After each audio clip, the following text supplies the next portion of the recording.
Ladies and gentlemen, it's time to start our last plenary panel that is held in cooperation with the Global Commission on the Stability of Cyberspace. Ms. Marina Kaljurand, who is the chair of the Commission, will moderate this panel with these very distinguished speakers. As always, last sessions of CyCon are future-oriented, and I'm sure that the panelists can provide their perspective on the topic of cyberstability and the future of the internet. So again, Marina, the floor is yours. Thank you. Thank you, Henry. Good morning, everybody. And first of all, I'd like to thank CyCon for including this topic into the agenda. And I would like to also thank CyCon for letting us, representatives of the Global Commission, to present our future work. And we just have a small part of Commission on the stage. Majority of commissioners are in the audience, as well as Secretariat, as well as Research Advisory Group. But ladies and gentlemen, I would say that there are many international organizations that are discussing cybersecurity, cyberstability. They are starting from the United Nations, finishing with regional organizations. And at the same time, we are hearing complaints.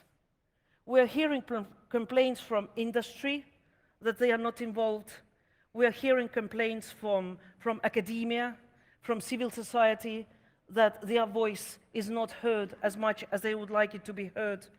So I have a feeling that there is something missing in international discussion on security, on cybersecurity and cyberstability.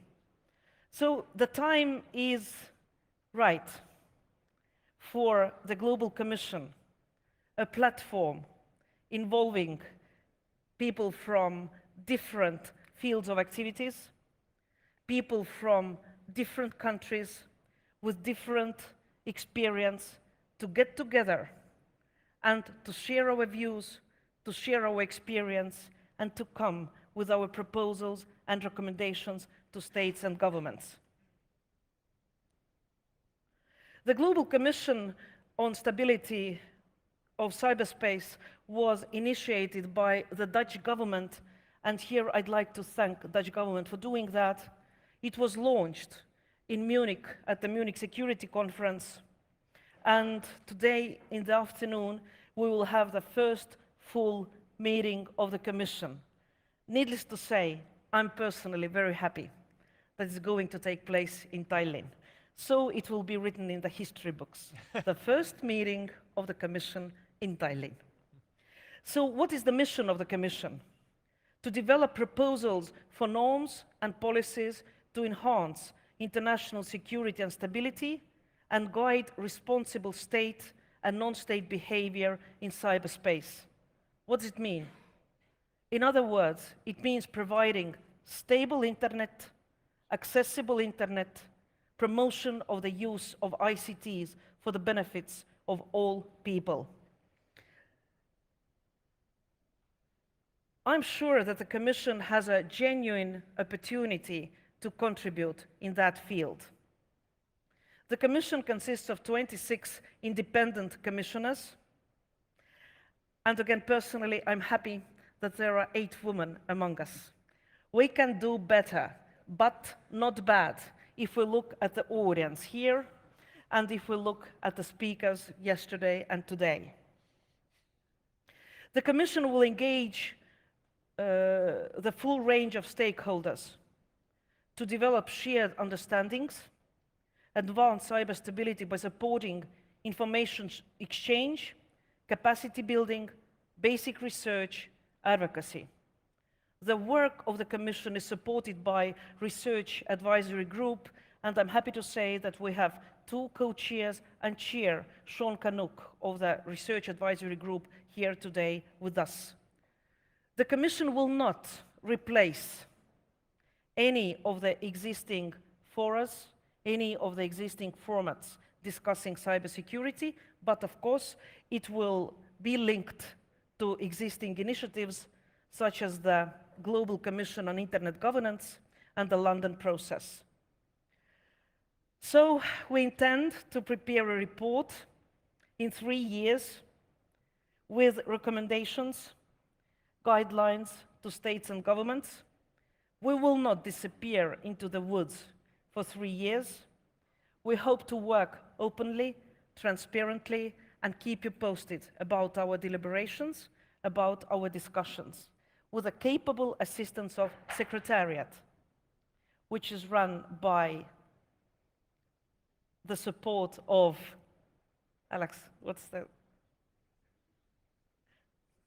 think tank from Netherlands, which is represented by Alex Klimburg, and East-West Institute from the United States. So, now to our panel. We have 5 great minds. We have 5 great personalities. We have 5 exceptional experts who are true inspiration to all of us. So I would like to introduce them. I will start with Jeff, who's on my left.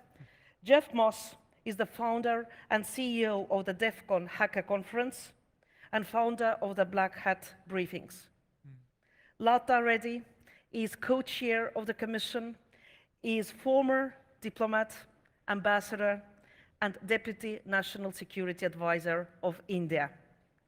Michael Chertoff, also co-chair of the Commission, is, I think, best known as the former Secretary of Homeland Security.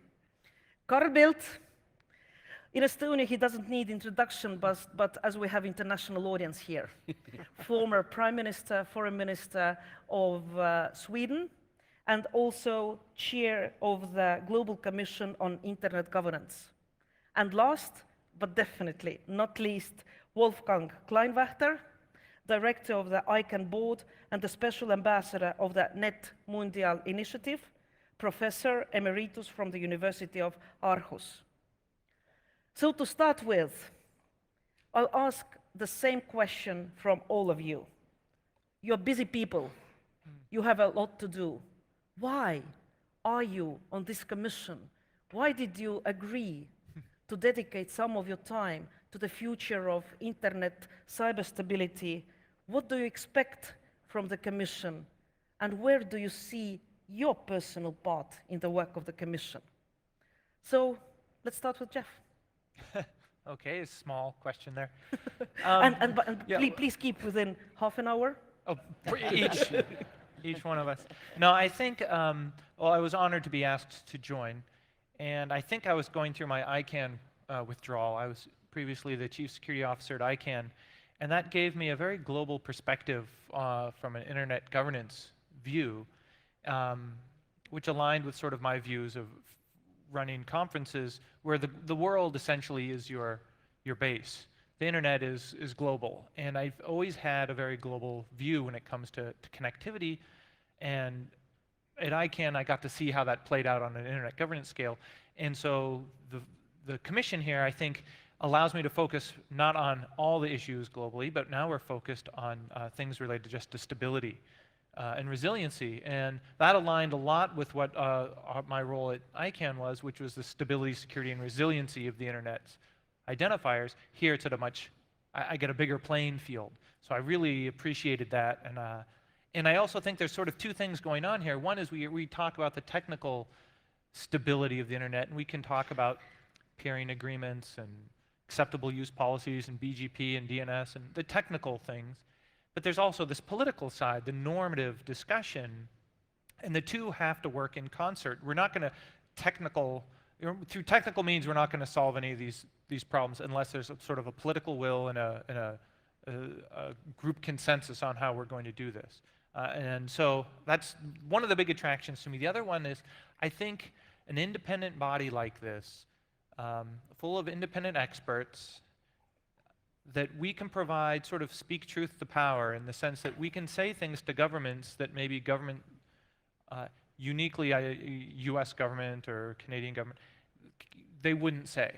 And we can come up with recommendations that have been backed by research. And a lot of other commissions don't have a research component, and we do. So there's a lot of things I think that I'm looking forward to producing that haven't been done before. And that gets me excited. Thanks, Jeff. And Lata, your perspective. Well, my perspective is, firstly, I have to say something that may sound naive, but I truly love the internet. I think it transformed my life. I'm sure it transformed all your lives, and I think it's a wonderful medium of communication. And anything that I can do to keep that safe, anything or safer, because there's no absolute safe in internet. I felt I felt impelled to do that. Secondly, I was going through very bad withdrawal symptoms See, I'm from telling from the Global Commission on Internet Governance under the chairmanship of Carl Bildt, which we had just completed. So I was delighted at the thought of joining another multi-stakeholder group with representatives from different sections of society. And I knew that building on the work of the Bildt Commission, this new commission could achieve even more. And I was, like Jeff, I was honored to be asked. I was happy to be a part of it. And I think what I bring to it is perhaps my own experience in India, which is a unique country. We have close to 500 million connected people now in India, which makes us the second largest user of the internet in the world. But we have 800 million unconnected people. Even if you discount the fact that maybe a lot of them are infants who can't really use the internet, I would still say we need to put another 500 million people online. And this debate of how do we connect the unconnected, for me, is a very important one. And how do we preserve innovation? How do we keep the internet open, and yet at the same time assuage all the fears about safety on the internet? And it's very difficult when you start bringing in large numbers of people who perhaps lack the sophisticated thinking to understand the dangers they run on the internet. So I think these kind of issues are what impelled me personally. And finally, what do I expect the Commission to do? I expect us to improve understanding between different stakeholder groups by our frank discussions, and I hope our equally frank recommendations. Marina has told us as chairperson, and I completely agree with her, that we need to not just come out with one report at the very end of our commission, which is expected to last for 3 years, but to keep up a steady flow of information and to engage with policymakers, with different groups right through the period of this commission. Secondly, I think we need to influence policymakers in governments, in private sector, in academia, in civil society, to perhaps give them some suggestions of how we can move in the right direction to preserve this medium that we all love and treasure. And finally, I think one of our main aims should be to help to create, solidify, and implement norms that will work, rules of the road that will work. And, to essentially point out that unless we achieve this, the internet is in very grave danger. So I believe our commission has a mission, it has a vision, and I'm committed to both. Thank you. Thank you. Thank you, Lata. Michael. Well, thank you, Marina, and thank you to the conference for hosting us. I come to this not as a technical person, but really having had the background, as you said, of Secretary of Homeland Security, where I dealt with the internet, frankly, mostly from a security standpoint, and also having experience as part of the intelligence community. So with experience in terms of some of what can be done from an intelligence collection standpoint, both for good or for ill, online. I was also a prosecutor for many years. I was the head of the criminal division, and part of my responsibility involved investigating and prosecuting people who committed crimes over the internet. That became more of an issue. I'm an alumnus of the Bildt Commission, and I currently work in the private sector with a lot of tech companies, so I've gotten the opportunity to see some of these issues from their standpoint. Why am I part of this, well, first of all, it's a tremendous group of people to be working with, and I feel honored to have been included because you really have a tremendously broad range of perspectives and experiences, and frankly, I hope to learn a lot as well as make a contribution because I think part of the value of an enterprise like this is it broadens your perspective. I also think it's important for Americans, particularly at this moment, to reaffirm the fact that we do recognize we are part of a planet, we're part of a world, and we want to both contribute and take account of the perspectives of our co-inhabitants on planet Earth. And I think nothing is more significant from a global standpoint than the internet. I liken the internet in some ways to the way the sea was viewed over the last 1,000 or 2,000 years of human history. It is the great global commons. If we all work together and respect each other's rights and obligations, the sea can be a tremendous resource for travel, for trade, for fishing. If we all decide we're going to hunker down and only serve our own self-interest, we would rapidly spoil the value of the sea. And I think it's very similar for the internet, that the real secret sauce, the real value proposition is in fact the global interconnectivity. And if we break it, we will have destroyed what the real value is to each of us individually and to each of our individual nations. In terms of what I hope we are able to pursue, first of all, I do think getting some good research into the technical and geopolitical foundations of a lot of these issues is very valuable. It's very easy to have an opinion without facts, but it's more important to have an opinion based on facts. And I think we will both enlighten ourselves and enlighten observers if we can do some research. The other thing, which I guess I've learned over time in looking at a whole bunch of issues, and I think it's true with respect to the internet, is in the end, most of these fundamental questions boil down to governance. What are the policies that regulate the people and the technologies that we rely upon? Although technical expertise and capability is part of the mix, it is not actually the solution. It has to operate within a framework of governance, policy, how we view people's rights, how we view their obligations. And I think that we have the opportunity as we look at stability in a very broad sense to talk about what are the kinds of methods of governance that take advantage of the technology, but that also make sure the technology is subordinated to human interests and all of our rights and obligations. Thank you, Michael, for that. Carl? I think all of the wise things have already been said. But I think, I mean, I'm here because, I mean, first, always a pleasure to work with Marina, always a pleasure to go to Tallinn, haven't been here for 2 weeks. But primarily because these issues are enormously both important and difficult. That has to be said.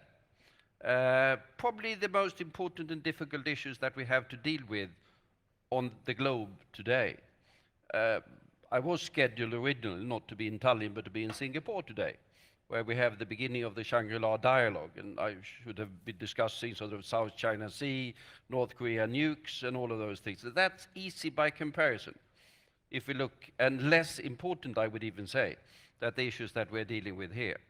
I happen to believe that we are in the final phase of the industrial age and the beginning of the digital age.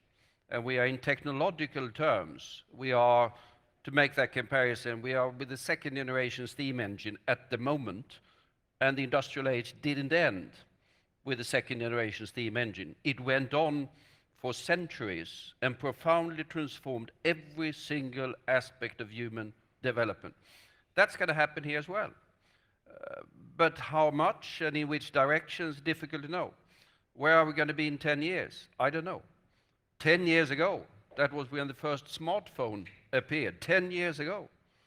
And now we have a situation where I would say within 5 years, virtually every young, at least boy in the world, is going to have a smartphone. Girls, nearly all of them as well. 90% of the population of the world will be covered by mobile broadband networks with a better capacity than we have in most of Europe today. It is a truly revolutionary, truly disruptive technology. Now, there are technological implications. Many of you know more about them than I do. There are political ones that we are struggling with. There are economic ones that are profound. There are social ones that we are beginning to start to understand. So I think commissions like this, where we bring together different experiences to try to take steps ahead in order to get the rules, the regulations, the standards, the frameworks for this emerging digital age is very important indeed.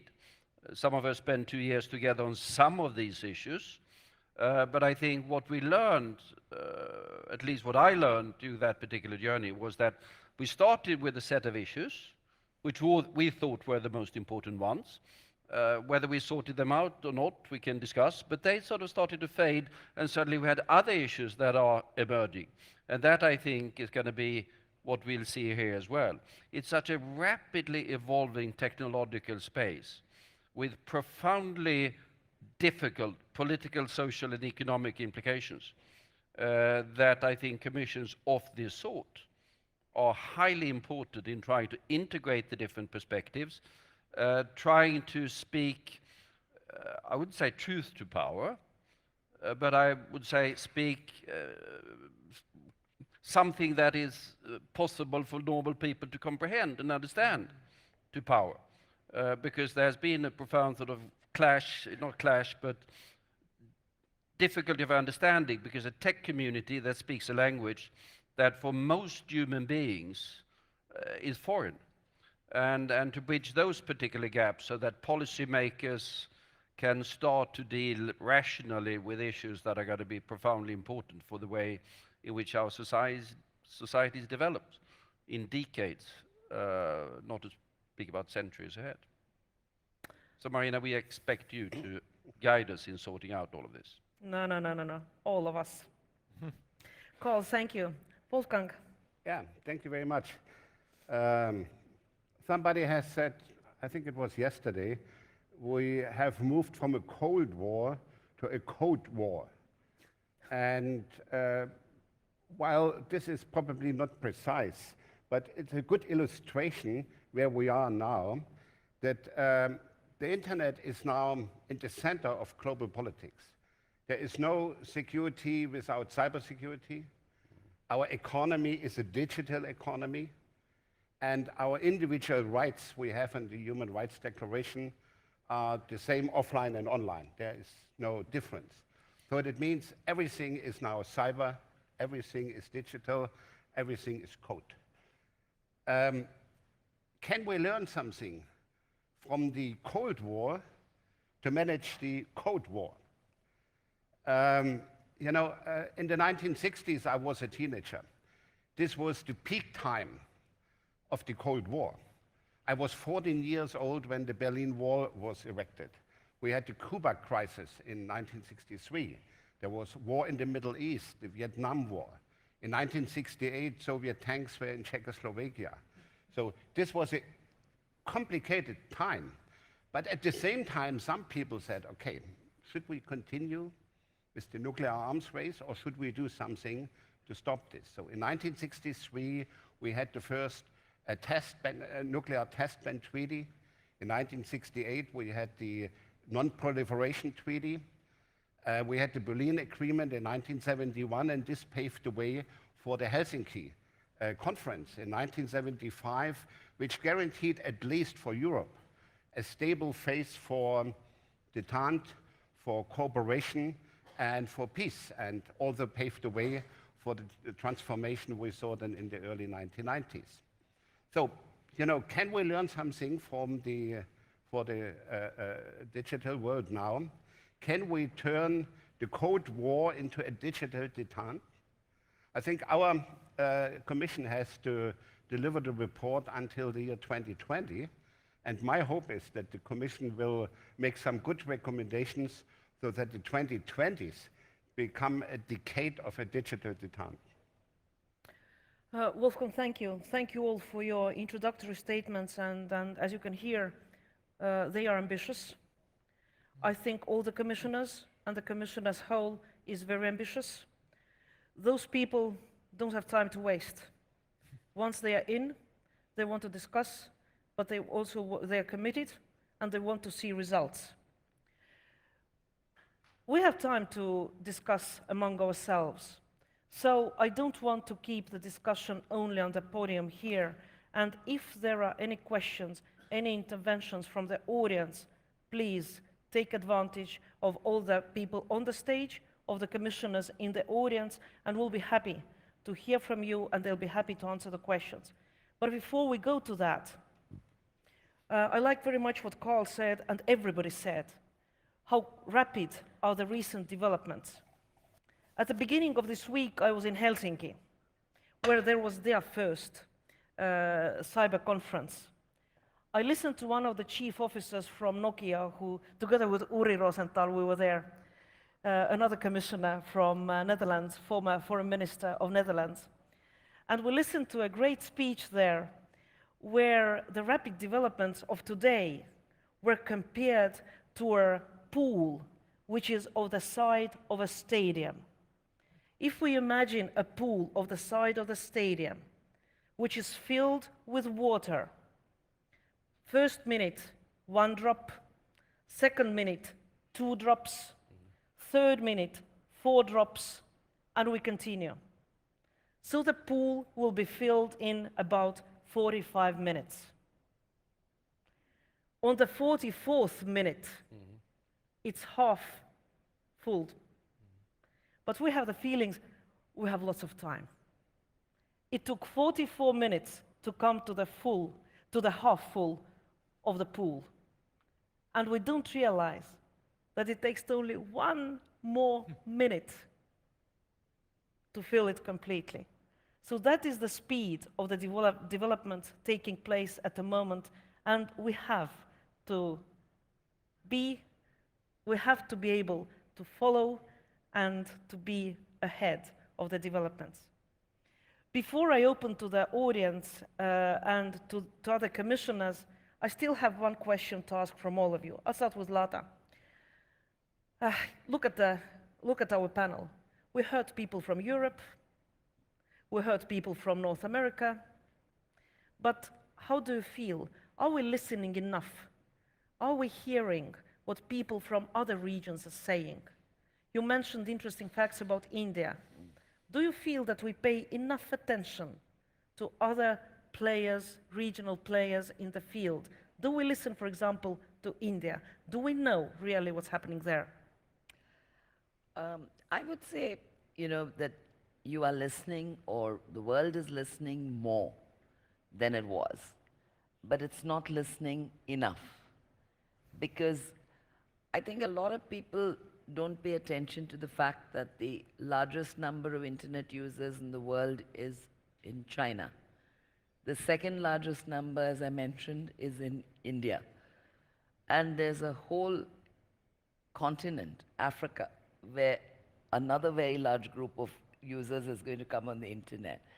And the needs, the capability, the purchasing power of those markets is going to be very different. And I think while at least some attention is paid to India and to China, I don't think much is paid at all to smaller countries in Asia and Africa and their requirements. I think to a limited extent, the same is true of South America, Latin America. Again, I don't think enough focus on these areas. And essentially, there is a very transatlantic mindset on most security issues, including on cybersecurity and on technology issues. So, yesterday Wolfgang said something very interesting. He said that Kofi Annan had said that we need innovation in policy making and not just innovation in technology. And maybe, Marina, what I think is that the innovation in policy making should come when we really develop a global view and we start looking into the future. This panel is supposed to be looking at the future of the internet. So look at the future users. What languages are they going to be using? Is Mandarin going to be more important than English as the language of the internet? Our India's 22 languages, and I apologize on behalf of my country for introducing 22 languages, but our India's 22 languages is going to be important in the future. Because don't forget, each of these languages is spoken by anything from 50 to 100 million people. So these are not small languages. These are highly developed languages. They're not dialects. And if you really want internet, if you really want the benefits of computer technology to reach all people in India, you would have to develop content in all these languages. So, there are all these issues. And I mentioned purchasing power right at the beginning. India today, just today I read that India has introduced 1 GB of internet power at the rate of 33 American cents. This is per month to the average user. So we've done it in India. We've brought down the price levels to manageable amounts. You can also get 4G. We're waiting for 5G to arrive, but we can already get 4G. But you pay more for 4G, but there's also 1G available for people who need it for very basic functions. So should we be looking at this in innovation of technology? And so I think there should be more attention paid. The Built Commission report, Carl, you'll remember, we had a huge section on inclusion. And though we were not all of the same mind at the beginning of our discussions, we realized that inclusion was very, very important in order to ensure universal access to this wonderful medium. I've seen what an empowering tool it is in development. That's why it's talked about in terms of sustainable development goals. So I think it can only help the world if we begin to look at areas like Asia and Africa in a new way, as harbingers of the future rather than recipients of aid, as people who are going to shape the future rather than as people who need to be helped. So I'll leave it at that. Thank you, Lotte, for that, and I hope that maybe at a later stage I'll be able to also bring in our commissioners from Japan, from China, from Singapore, who are also sitting here at the conference. But just now, Michael, when we think about what the Commission should accomplish, we are thinking very much about norms. Yesterday we talked about international law. Our Commission will not be able, it's not our task, to write new laws, to interpret laws, to apply laws. This can be done only by states. What we can do, we can and we have to think about new norms, which are political norms, not legally binding, but political. I'm a lawyer, I understand the difference between legal norms and political norms, and I would argue that even political norms are sometimes very important, because via political norms, states commit themselves to a certain behavior. What we are also hearing is that international community wants to see more norms on protection of critical infra.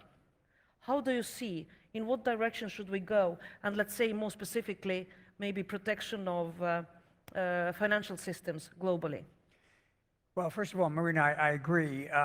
Obviously, we're not writing laws. What we can hope to do is debate and make some suggestions about what norms might be, and then those ultimately can be adopted through state practice or even more formally through something else. And look, I mean, I think we need to be clear-eyed about norms.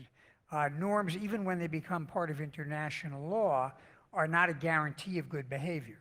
I mean, if you look at what's occurred in Syria over the last year, there are norms against chemical warfare and deliberately killing civilians, and those norms are not obviously being honored in Syria.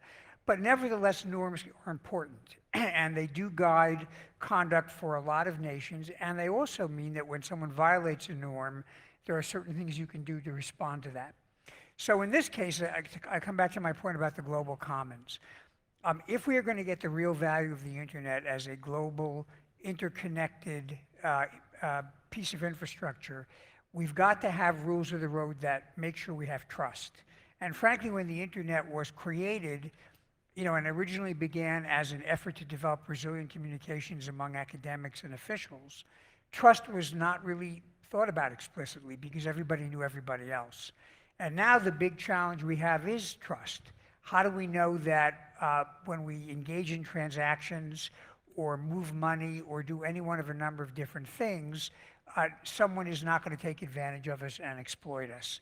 So I think building trust is an important element of what we can do to promote the internet. I also think we need to be realistic about building norms. You know, this is not a case of designing some grand scheme. As Lotte pointed out, we're dealing with a lot of different cultures in a lot of different countries, and frankly, with some antagonistic players. So to me, identifying norms where we can build trust incrementally in areas that I think most actors would agree we ought to preserve trust and we ought to preserve the accuracy and reliability of the internet. I think that's a good way to begin the process of developing rules of the road and an international regime for the internet. And it also builds trust among countries. So I picked the financial sector because I think, at least in the discussions I've had, pretty much all the major nation states and all the major players in the internet economy understand the importance of maintaining the integrity of the financial system. In 2008, we saw what happened when there was a real crisis of trust in our global financial system, and that cost an awful lot of money and it caused an awful lot of pain to people. And if we were to have a crisis of trust in the financial system because of the internet, I think it would be worse. So to me, this is an area we can build trust among all those actors. Even if we disagree fundamentally about a lot of what goes on in the world, we can build some trust, we can build some norms, we can actually begin to protect the sanctity of an important global institution, and along the way, we may learn that it is possible to work together. So I think this is an area where we can start with the financial system, we can then deal with issues like air traffic control systems, but I think we can make some progress. Thank you, Michael, on that, and I can't agree more. From Estonian national perspective, I can say that when I was participating in the work of the previous UNGG, UN Group of Governmental Experts, we approached the work in the United Nations in a pragmatic way. We were ambitious, but we were pragmatic. So we decided to bring to the discussion something that we thought is important for all governments. We learned from our practice of 2007, when our banks were attacked mainly. We approached our banking system, financial system here in Estonia and asked them, what do you want us MFA, us government, to raise on international level? And that was exactly.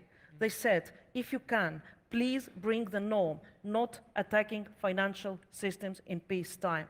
So we did in 2013, and there was much of sympathy around the table. In the corridors, almost everybody said, that's the right thing to do. But we couldn't agree. So we're finishing the work of the next GG. The final meeting will be in a couple of weeks in New York. And still I feel that we will not be able to agree on that. Although, if you talk to countries separately, everybody says, that's the backbone of economy. We have to protect that. So if we can't do it in the United Nations, I'm sure we'll do it in the Commission. And we'll approach states again. Jeff, your background is at the intersection of hacking, professional cybersecurity, internet governance, coming from technical community. How do you feel, how much is technical community today involved, and how much is technical community listened to when we talk about cyberstability, cybersecurity?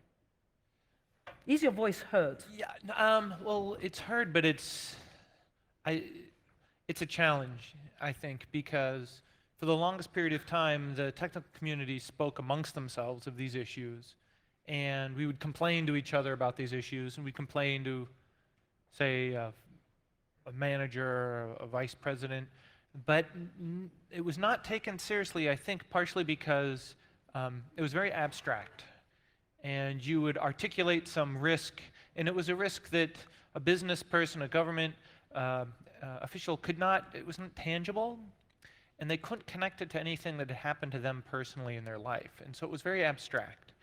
And then the real world came along. For me, the big animating force was when Google came out publicly and said, we believe that China has been attacking our systems.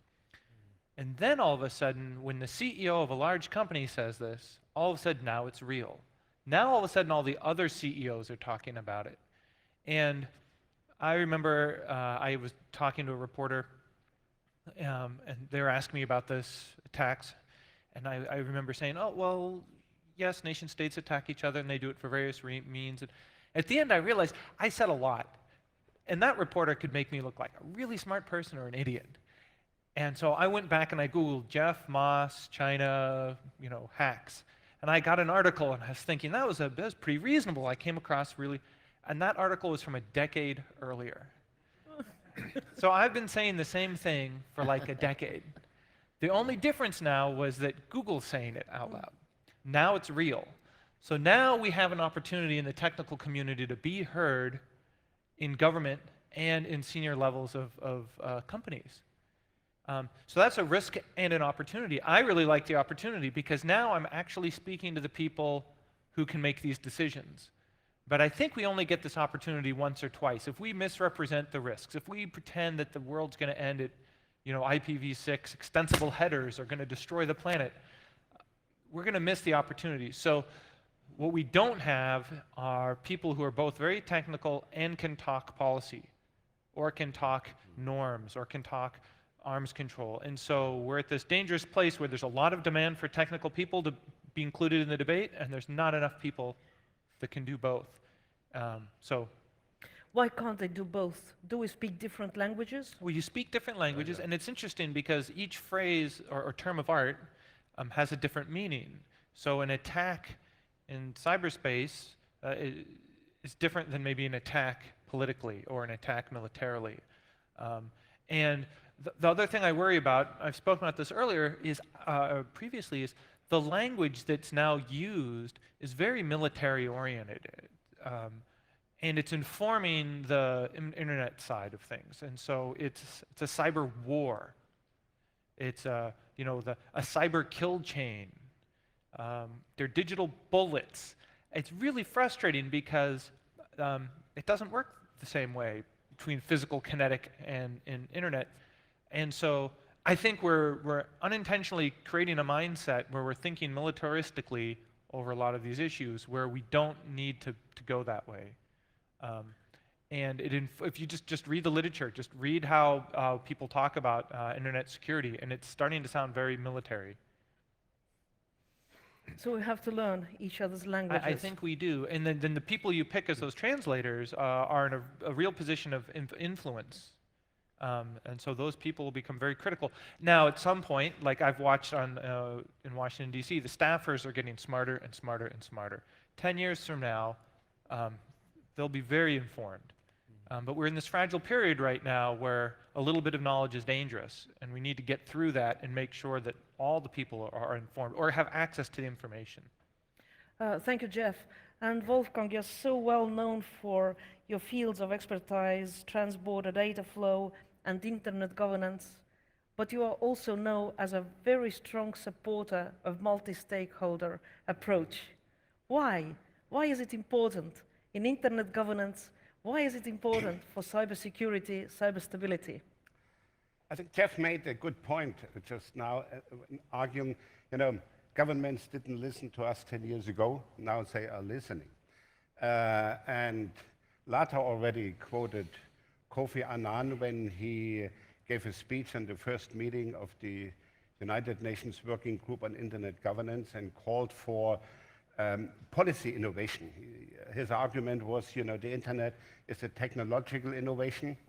We have now already Web 3.0, 4.0, but we have still policy 1.0. And we, doing things like in the 20th century, in the 21st century, and this will not be enough. I think the lesson from the United Nations World Summit on the Information Society, the WSIS, was that more and more governments and also other stakeholders realized nobody can manage it alone. So that means while The United States government in Geneva was arguing for private sector leadership. China was countering it, asking for governmental leadership. The recommendation from the working group on internet governance was the internet does not need a leader. It needs the collaboration of all stakeholders in their respective roles. The private sector cannot substitute the government. And the civil society cannot substitute the private sector. And the technical community cannot substitute the private sector. So that means all the stakeholders have a special role to play, and we will be able to manage the issues and to find solutions only if the various stakeholders work hand in hand. So, and this needs a new political culture of collaboration, a new form of mutual respect. It's not a hierarchical system, you know, where somebody on the top makes a decision and the others have to implement the decision. This has to be find out in bottom-up processes, which has to be open and transparent. Insofar, the slogan of the Internet Engineering Task Force, running code and rough consensus, is a good guideline. So that means nobody has the final solution in the first place. You need forms of dialogue. And then certainly at the end of the day, somebody has to make a decision in this multi-stakeholder model.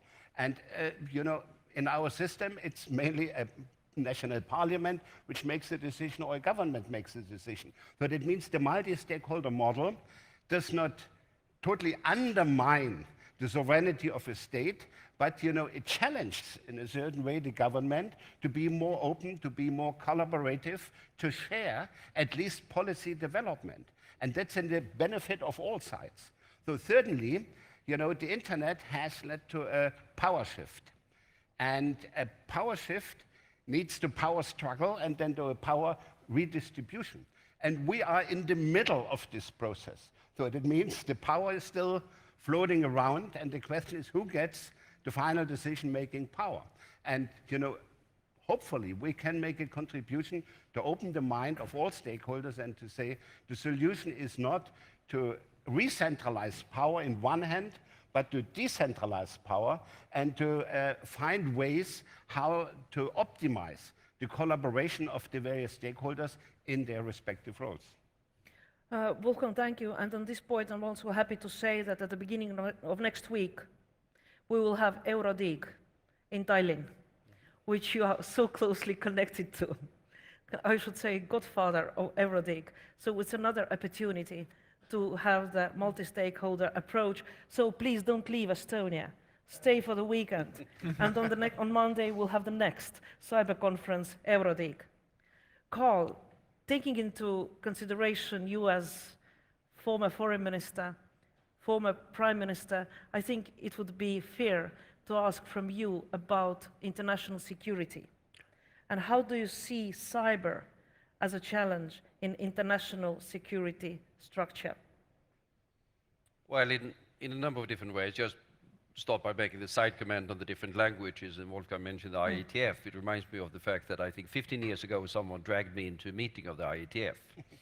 And that was an interesting experience. I think they spoke English, because when they announced it was time for coffee, I did understand what they said, but that was the end of it. I mean, it was really different languages.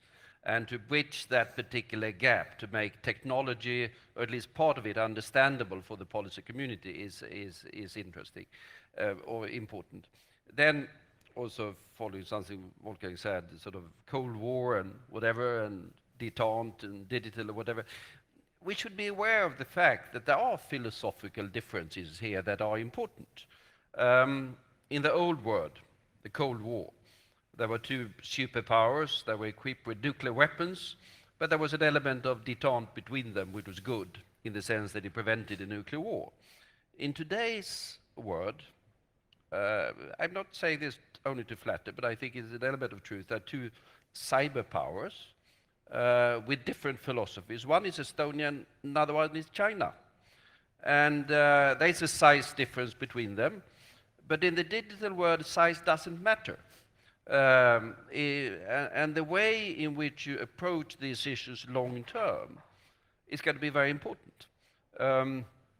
One philosophy is, I think the Chinese term is internet sovereignty that they want to have, which is essentially state control as much as possible of the entire thing.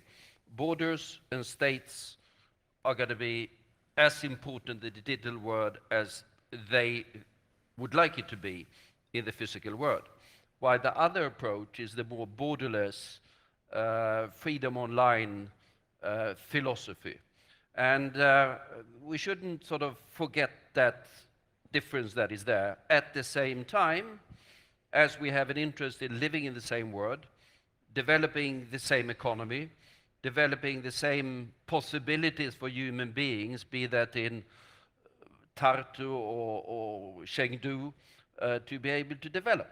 And that, I think, is important, and that leads also to the conclusion, I think, that yes, multi-stakeholder, a web of governance, it leads also to the philosophy, or I think the approach that I don't think there's a big bang solution, hopefully not, by the way, because big bangs tends to be big bangs, but more an incremental. We need to move this forward step by step in area after area, seeing where we can get agreement, where we can move things together, understanding that for the time being there are also differences that are difficult to bridge, and being clear about those differences. And that's a sort of a difficult balancing thing at times, but should certainly not be forgotten. Thank you, Carl. And there is one person I would like to bring into our discussion, that is Uri Rosenthal, who is special representative to our Commission, who is representing the London process, who is former Dutch foreign minister, who is known as one of the founding fathers of the Freedom Online Coalition. We tried to get all 25 commissioners on the stage. CyCon refused. So that's why I have to pick some and also invite them to share their views. Uri, if you please could. Okay, thank you so much, Marina. And let me say that with you, I was struck by this story by the CEO of Nokia on this pool, 44 minutes half full, 45th minute full. And if we take that seriously, what are we seeing in the offing for the coming years? And Carl was talking about it. We are walking now around with iPads, and perhaps in 5 years' time, we have only the phone or some other smart gadget to use. So what's in the offing? I would like to stress that when we talk about internet and ICT, my government, the Dutch government, has from the very beginning, also when we started the Freedom Online Coalition, worked with a sort of triangle, which was to balance three corners. One is, of course, the open and free internet, and ICT as an open channel. Secondly, safety and security. Third, economic growth and social development. That's so important. And I would say that Carl has pinpointed very correctly the fact that on the one hand, we are facing countries where the state and government says that the internet is mine, is my possession, is my asset. Other countries saying that we are indeed going for borderless communication, etc. And Freedom Online is on that road. Now, I think that it's of great importance that we will get to a sort of connection between the two of them. And that is why I am very keen on having as many countries and people on board for the efforts we are trying to pursue. That's my main message. And the second one is, and you already addressed it, Marina, and we addressed it also in the beginning of this week in Finland, we should understand that when we talk global commission, it is really global. It is global. And we have so much we should do away with the obsolete notion of donor-receptor relations. That is old times. We have to learn on the western part of the world, We have to learn so much from the global south. We are going into a new era, which is really an era of a global effort. Thank you. Uri, thank you so much, and thank you so much for mentioning the global and geographical representation. I would say that we are proud to have commissioners from Berkeley to Beijing. So if I might invite another person to say, I would like, China was mentioned several times, and we're really happy to have Professor Li Xiaodong among us, who is member of the Chinese Academy of Sciences, very well known in China. So if you will, what are your expectations? Where do you stand on the Commission? And did I say that you are our Commissioner? No. Yes, I'm a commissioner. Yes, yes, he's our Commissioner. He's one of us. Yeah. I just as the car mentioned that I should speak English. Maybe it's English. Because I used to working at CyCon at ETF, and also I strongly support the multi-stakeholder models for the internet governance. And also I think that there is some kind of little bit difference for the cybersecurity issues. For this commission, there is a big task for us to achieve. I want to mention 2 points. One is, if we only consider about the multi-stakeholders, maybe we cannot avoid the function for the government, because there's so many security issues need to be dealt with by the government or lead by the government. Because if someday some hackers, which is not were hired by the government, was attack another country, how to deal with that? Maybe Jeff use DEFCON, Right. with other government. I think we need some collaboration between the government with the other stakeholder or communities. And another point I want to mention that the cost-benefit model, because in the traditional security, for the cost-benefit model is very, very useful. Because if you have a very high cost, if you want to get some benefit, you will lose that. But in the internet area, in the cybersecurity area, you can use a very lower cost to get a very large benefit. That means that the traditional philosophy for the security cannot be used in the cybersecurity area. So I think it's for this commission, I'm very happy to be invited into this commission to be commissioner. So I want to contribute my knowledge, but it's a big headache for myself. I think we can achieve something in only 3 years. It's very, very ambitious target for that. But I want to encourage every commissioner and also every attendance here and everybody who get involved in cybersecurity issues. We need to work together. I think it's very, very, very important that we need collaboration between government with other stakeholders, and also the collaboration among different kind of stakeholders, especially for the technical community, because the internet is rely on the technology very much. How to make sure that we can have a wonderful solution which can be supported strongly by the technical solution is very, very important. We cannot only define a policy which means nothing without the technologies. Thank you. It's just my comment. Thank you. Thank you for that. Ladies and gentlemen, and I would like to open the floor for questions, remarks, comments, and I see already a couple of hands. Please. And please introduce yourself. Yeah. Andreas Lindenblatt, CEO of Solution, a small company in Germany. I'm positively surprised about the quality of this commission. And we've seen only the small part of it. It's really fantastic. But nevertheless, yeah, you're talking about rules, you're talking about laws, about states. The internet is still built on RFCs, on requests for commands. That's no fixed rules.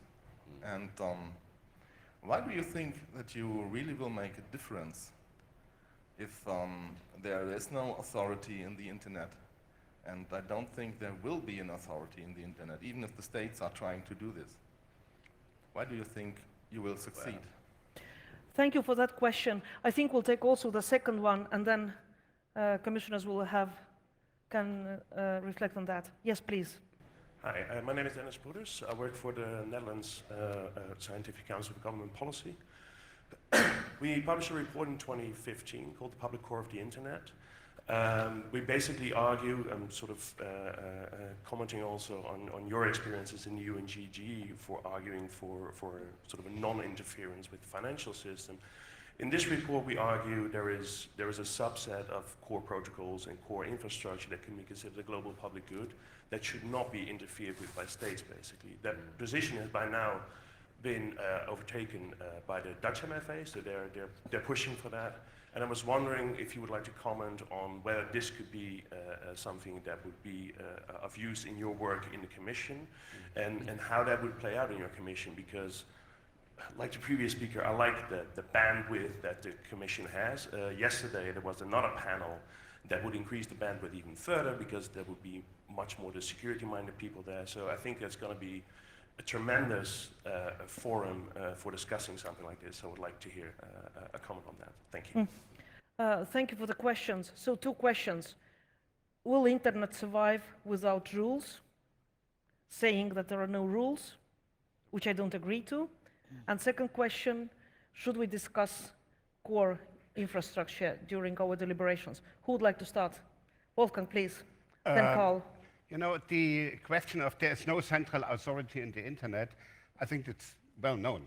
But on the other hand, in the definition on internet governance, which was adopted by the United Nations World Summit on the Information Society, we have a differentiation between the evolution and the use of the internet. So that means what you refer to the RFC are related to the evolution of the internet. These are more or less the technical norms. The use of the internet is a different story. Bertrand de la Chapelle, who chairs now an interesting project on jurisdiction and the internet, also a former ICANN director, differentiated between the governance of the internet and governance on the internet. This is interlinked, so that means you cannot separate anymore the technical from the political regulation, but these are 2 different shoes. And insofar, you know, this has to go hand in hand in a certain way, and we have to find something like an interesting cohabitation or something like that, where, you know, you have political decisions made probably in the traditional way, which are aware about the technical implications, and vice versa, so that the code makers understand what the lawmakers are doing. So that means the challenge is to bring code makers and lawmakers, not to harmonize them, but to bring them in a new quality of interaction so that they understand better what the others are doing. We are moving from simple structures to complex structures, and this is one of the complexity we have to deal with. You cannot escape from this complexity, you have just to acknowledge this. Carl, please. Very briefly, I mean, your question was really sort of, can it work without an authority or whatever? I would argue, I would be against authority, but I'm in favor of very many authorities. There are numerous authorities that have sort of responsibility for governance of the different parts of the net, off the net, and on the net even more. And then it's the interplay between these different authorities, institutions, and norms that's important. Second question, the core internet. In our commission, we had a debate about that. Whether we managed to resolve it, I'm not quite certain. But I think we need to take it up, because I would be of the opinion that one should make that sort of a no-go area. At the same time, I know cases where states have been interfering and done it for reasons that I can understand. But that's a question of, that's as difficult, I would say, as another issue, which is my favorite difficult issue that we need to, that's the encryption issue, which is also equally difficult, where in my opinion, the number one important commodity in the world today is data. Accordingly, the protection of the data, the integrity of the data is fundamental. It's probably the fundamental security issue of our societies. How do you protect the data? You protect it with encryption. Are there reasons to go into encryption by states now and then to deal with bad actors? Yes, there are.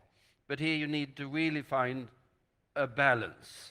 So these are to extremely difficult issues where I would hope that it would be possible to find a solid global consensus, but we are certainly not there. Thank you, Carl. Anybody else from the Lata, please? I just wanted to say that, you know, I don't entirely agree that because you've never had rules in an area like the internet, that you should never have rules. If the same had been true, we would not have had the Geneva Convention or the Vienna Convention. God knows how many more world wars there would have been. And I agree with Carl that you can't have a agreement, not for something as complex as the internet. But perhaps, I mean, I'm sure all of you are familiar with Professor Joseph Nye's regime complex, where he talks about the fact that there is a system of internet governance made up of several organizations in their individual capacities who do govern the internet. But I think it's very complex, as has already been said by my fellow panelists. But I do think we owe it to ourselves and to the future of internet to try to build some rules of the road, some norms that have large, if not universal, consensus behind them. On the second point, on the core of the internet, I think the real issue is, you know, the debate which I've heard in several forums, including our own, is that critical information infrastructure protection can be two things. The critical information infrastructure can cover physical critical infrastructure, you know, things like power grids, things like air traffic, and so on.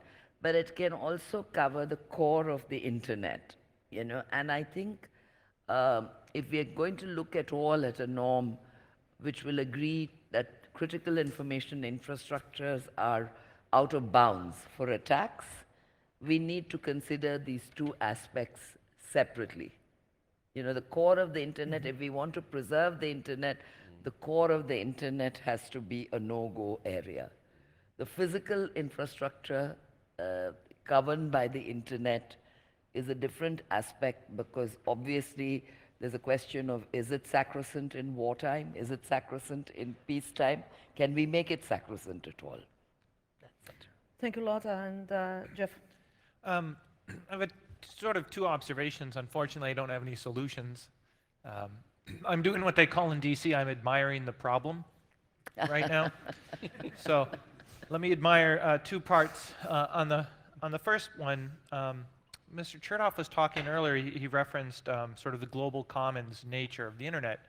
And this really has always resonated with me. And so when you're talking sort of global commons problems, you get into this sociological set of problems called social dilemmas, if anybody's looked into social dilemmas.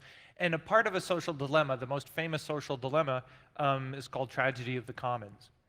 And so another one might be called community immunity or herd immunity, immunization theory, the free rider problem. Well, if you look at these problems, these are traditionally where governments get involved, because all of the actors involved in a tragedy of the commons solution are never part of the solution, they're part of the problem, right? There's low cost to participate, high cost to solve the problem. And so if that's where we're moving in a digital commons issue, that tells me historically those problems have always been moderated by government involvement. So don't be surprised if you see the government get involved in global commons issues, because that's where they've always gotten involved.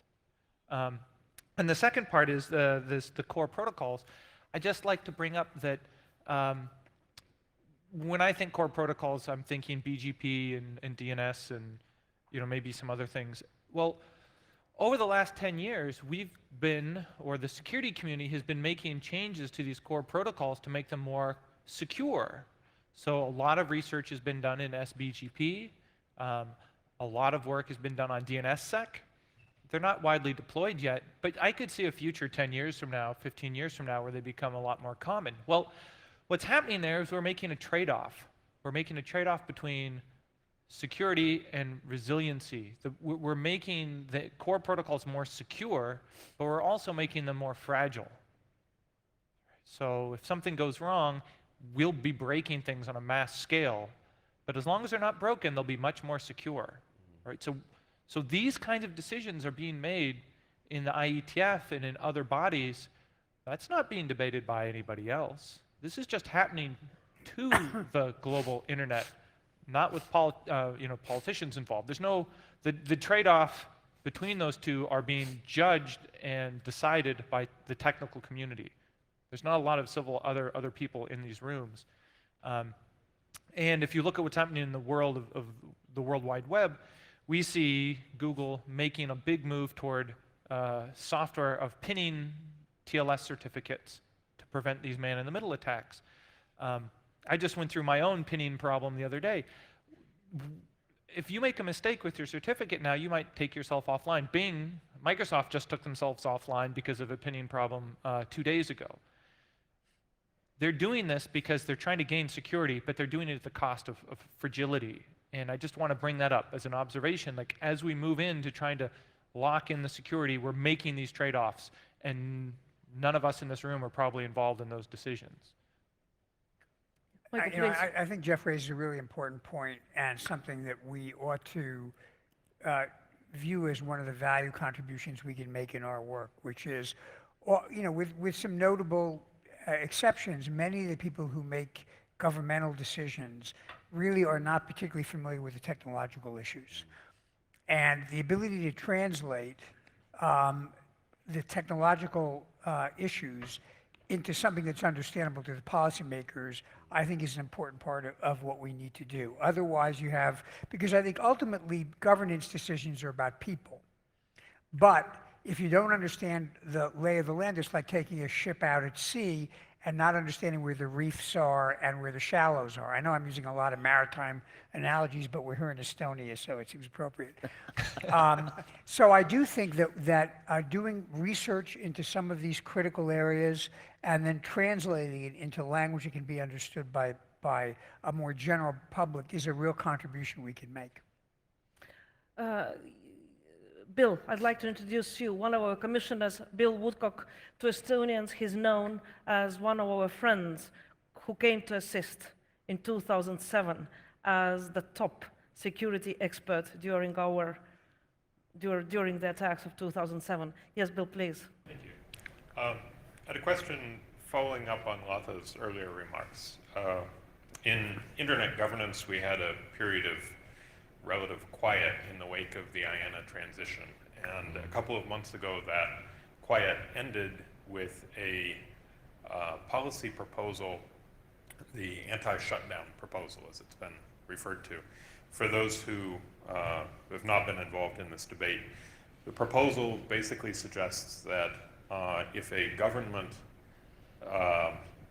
intentionally shuts down the internet in their country, then the regional internet registry responsible for that country should withdraw IP addresses from that government as a punitive measure. So this is a proposal that was East African in origin, and it's been taken very seriously on the African continent. Essentially all governments have been engaged in this debate, a lot of public discussion. Yet, in Europe, it's been essentially dismissed out of hand as unrealistic and it'll never happen, which is possible. But how do we question our assumptions? How do we engage in good faith in a debate that other people feel is important? How do we move forward in a world in which all decisions are not going to be dictated by European and North American concerns? How do we look at an argument that other people believe is critical and give it its due consideration? Bill, before I pass the microphone, I'll ask the people on the stage to answer. What are your views on that? I really don't know. I mean, I'm a North American, and I look at this and I think, neat idea, worthy of discussion. It's also very difficult for me to imagine it going anywhere. It's difficult for me to imagine European or North American governments giving this the kind of attention that African governments have. And I mean, the Zimbabwean government was one of the first governments to come out in favor of this, and I was quite startled. They made their communications regulator and their communications ministry made quite an impassioned argument in favor of this policy. I had no idea where that was coming from, but it was a good argument. It held water. So why are other governments not paying attention to that? Let's take also another question from the gentleman in the second row. Thank you very much. My name is Kuba Machag. I teach international law at the University of Exeter in Britain. My question is, I mean, one of the most fascinating remarks thus far, and there have been many on the panel, came from Jeff Most for me, when you said that you're frustrated by the use of military language outside of the tech community. And so yesterday on the legal panel, we were actually debating how the focus has changed from the law of war paradigm maybe to some more peacetime focus on international law. And so that's epitomized, of course, by the new Tallinn Manual, by the second Tallinn Manual. But I was wondering if this feeling of frustration with this military discourse is something that is shared more broadly among the commissioners, which might be very interesting also given the venue of this conference, so to hear the thoughts of other commissioners on this issue. Thank you. Thank you for the question. And back to the panel. Who will start? Jeff, you were mentioned. So I guess I get my first, well, I'll just talk briefly on it. It comes from my perspective, which was sort of small businessman, civil society, ICANN world. When I have a problem, it's addressed in my acceptable use policy, my peering agreement. If I'm being a victim of a denial of service attack, I call my ISP, I don't call my military. You know, and my ISP responds, and we mitigate, and we put in filters, and the 82nd Airborne doesn't airdrop in and configure the router. You know, this is all done through contractual agreements, and maybe that's because in my country, 90% of the infrastructure is owned by by business. So it's very, what's the role of the military in that situation? But when you listen to people, it's such a sexy, exciting sort of, like everybody I know that's really smart and is into exploit development, because that's what's paying, you want to be the tip of the spear. You want to be the cyber warrior. You don't want to be the cyber janitor, right? You want to be the cyber fighter pilot. You don't want to be the cyber planner person. So all the excitement and energy goes to offense. Little of it and recognition goes to defense. If I kick in your door and I take over your system, that's quantifiable. Did we succeed? Yes, no. If I'm on the defense, did we defend against the attacks? Well, maybe. Well, how many people got in? Well, we're not quite sure, right? One is very objective and measurable and action-oriented and full of imagery, and the other one is much more nebulous and costly, and the answers are not clear. And so the natural gravity pulls you into this action-oriented, offense-oriented, militaristic view. I don't think that's how we're going to, quote-unquote, save the internet. We're not going to fight our way to a safer internet. Right? It's going to be through the other people. But all the language is, cyber kill chain. Anybody else on the both questions? Wolfgang, please. Because Brian has raised a very delicate and slippery question. What happens, if now proposals are coming with regard to IP addresses and domain names where governments have no final decision-making capacity? Because the IANA transition is over now. All the domain name system and IP addresses are in the hand of the non-governmental bodies. And in this concrete case, I think we have authorities, we have institutions which have to discuss this in an open and transparent dialogue. It's not only Afrinik which made the proposal. We have 5 regional internet registries. We have the number resource organization, the NRO, which can discuss it. We have the address supporting organization. That means there are institutions there, and it's now a stress test for these institutions, how to deal with proposals which come up. There is a risk in it because, as long as the domain name system and the IP addresses are working, if you have no problem to get a domain name or IP addresses, governments will accept these special roles they have in the ICANN. That means only an advisory role. But this is not loved by everybody. I think just recently, 4 weeks ago, the former Russian Minister of Telecommunication, Mr. Zhekelyov, gave an interview to the BBC and said, okay, you know, before the IANA transition, we had a partner in the US government. We could blame the US government. Now this has disappeared. Where we go if we have a problem as a Russian government? And they push for a new intergovernmental oversight body, probably in the ITU or elsewhere, in the United Nations Working Group on Internet, on Enhanced Cooperation. So that means if something goes wrong with the DNS and the IP addresses, you will trigger a process which pull governments back in a certain position. It will be rather difficult. And insofar, it's the responsibility of all involved stakeholders to do their homework, to be effective and to have open and transparent processes which will allow a bottom-up policy development process and will eliminate proposals which are not acceptable, even if some individual groups have arguments in favor of this. So that a rough consensus does not mean consensus. So it's a very tricky process, and as I said, in my eyes, it's a stress test for the workability of the mechanism we have now with the so-called empowered community. So I tie the two questions together a little bit. I mean, I think, you know, Bill raises a very provocative issue, which, to be honest, I haven't seen a lot of discussion in the US. Maybe I'm not reading the right things. But I think once you start to talk about punishing a nation state by pulling away their IP addresses, now you, to use the second question, now you are putting that entire system into a position where the nation state may respond, and that would be more of a military response. It could be to actually attack or try to damage that entire structure. So although I agree with Jeff that much of the real security issue we face is not really military, there is a tendency to focus on the worst case.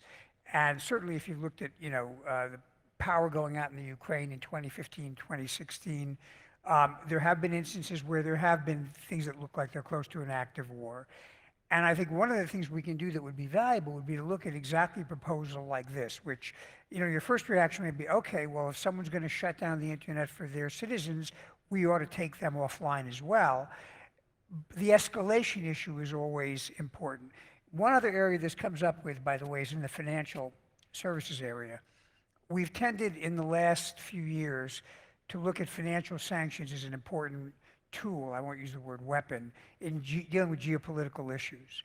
There is a risk that as you push more and more sanctions out there, you put the object of the sanctions in a position where they start to wonder, are they benefiting more from the financial system, or are they not, or are they losing more? And then that raises the question whether they will try to break that system as well. Exhibit A is North Korea. North Korea doesn't really play in the financial system, so they basically operate as criminals. And we've seen some of the evidence of that, you know, the attribution to the Bank of Bangladesh. So I think that this is a great area for examining unintended consequences that can sometimes exacerbate our situation. It was an interesting question on the militarization. What I feel when we have international discussion in international bodies, again, I'm referring to the United Nations, whenever we try to discuss preventive measures, talking about, for example, about international humanitarian law, talking about Article 51, inherent right of self-defense, possible countermeasures, when we want to discuss them in the preventive, deterrence mode, then we are accused by some countries militarizing or being too violent in cyberspace, which personally I do not agree. We want to talk about these matters from the perspective of prevention, so that we know what are the rules, so that we know if Article 51 says that there is inherent right for self-defense, UN Charter. What does it mean in cyberspace? So we are not warmongering, definitely not. But we want to see more discussion there, also from those states who see that in that case we are warmongering. Well, anybody else on the questions? Lotta, please. I just wanted to say, you know, I get the point which you're saying, Bill, but I think simply withdrawing services or withdrawing IP addresses from a country that has to shut down on a law and order problem, for example, would not really solve the problem. You know, you have to look into why did they do that. You know, in a case where there was likely to be mass loss of lives, there were likely to be riots, there was likely to be violence on innocent citizens, would it be fair to regard it as a denial of services simply by that government and to withdraw the IP address system from them? I think there has to be a system of a negotiation, some kind of mechanism set up where you examine that it was justified or not justified. And I think to simply have an automatic reaction to withdraw the IP address system from that country would not really be viable in today's world. To be clear, my question is not about that policy. My question is about how we get North America and Europe to take policies generally that emanate from developing countries as seriously as they take their own internal conversation. Agreed, yeah. Carl. No, just on the policy proposal, I agree with the latter point that you made. I don't think I hadn't thought about it that much, but I don't think it's going to work.